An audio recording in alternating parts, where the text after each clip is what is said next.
ওয়াত্তিনি ওয়াজ্জাইতুন ওয়া তুরি সিনিন ওয়া হাযাল বালাদিল আমিন।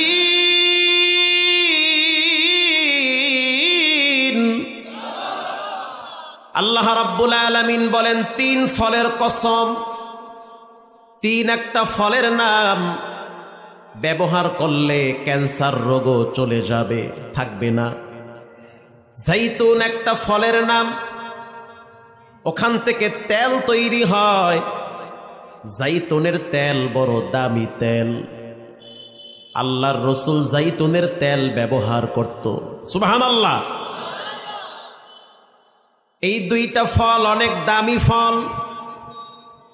এই 2টা ফলের ব্যাপারে রব্বুল আলামিন শপথ করেছেন, জিনিস যত দামি হয় আল্লাহর কাছে সেটার মূল্য তত বেড়ে যায়। আল্লাহ যেই জিনিসের ব্যাপারে শপথ করে বুঝতে হবে সেটা কোনো নরমাল জিনিস হতে পারে না। এই 2টা ফল খুব দামি ফল। এরপরে আল্লাহ তাআলা বলেন, ওয়া তুরি সিনিনা ওয়া হাযাল বালাদিল আমিন।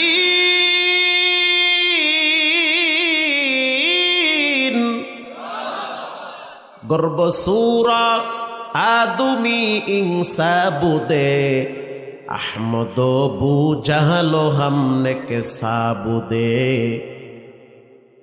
পৃথিবীর ভিতরে কে কালো কে পরিষ্কার এগুলোর কোনো ভেদাভেদ আল্লাহর কাছে নাই, বরং যার দিলটা যত ভালো আল্লাহর কাছে সে তত ভালো। সুবহানাল্লাহ, সে তত ভালো।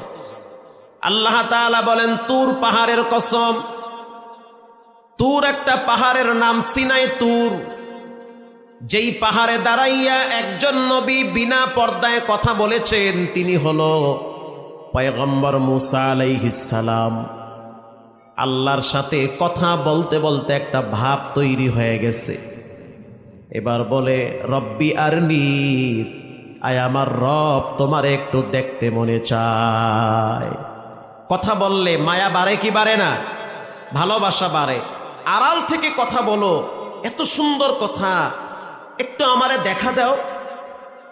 আল্লাহ রাব্বুল আলামিন বলেন, লাং তারানি, মুসা তোমার চর্ম চোখ দিয়ে আমি আল্লাহরে দেখতে পারবা না। মুসা নবী কি ঠান্ডা নবী না গরম নবী? নরমাল গরম না বেশি গরম? বেশি গরম। মুসা আলাইহিস সালাম বললেন, যা আমি দেখবই দেখব। আল্লাহ রাব্বুল আলামিন বললেন, মুসা তাহলে একটু তুর পাহাড়ের দিকে তাকাও। মারহাবা, পাহাড়টার দিকে তাকাও। ফালাম্মা তাজাল্লা রব্বুহু জাআলা দাক্কা, একটু তাকাও পাহাড়ের দিকে। যদি পাহাড়ের দিকে তাকাও তো আমার একটা নূর তুমি দেখতে পাবে।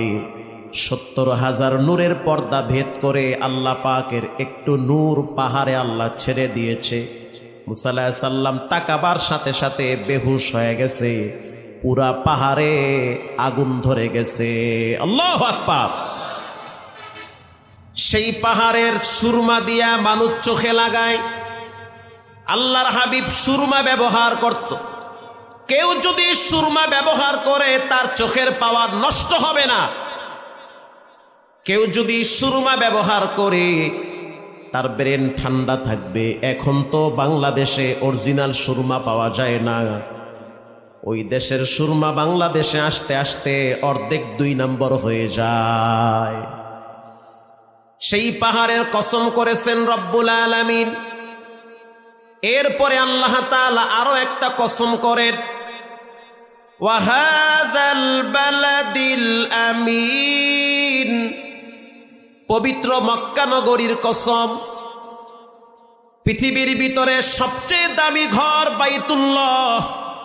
যেই ঘরের দিকে তাকাইলো সওয়াব হয়। যেই ঘরে যদি একবার কেউ যায় তার পিছনের সব গুনাহ মাফ করে দেয় কে? বাইতুল্লাহ। আল্লাহ কোরআনে বাইতুল্লাহর ব্যাপারে বলেন, ইন্না আউওয়ালা বাইতিন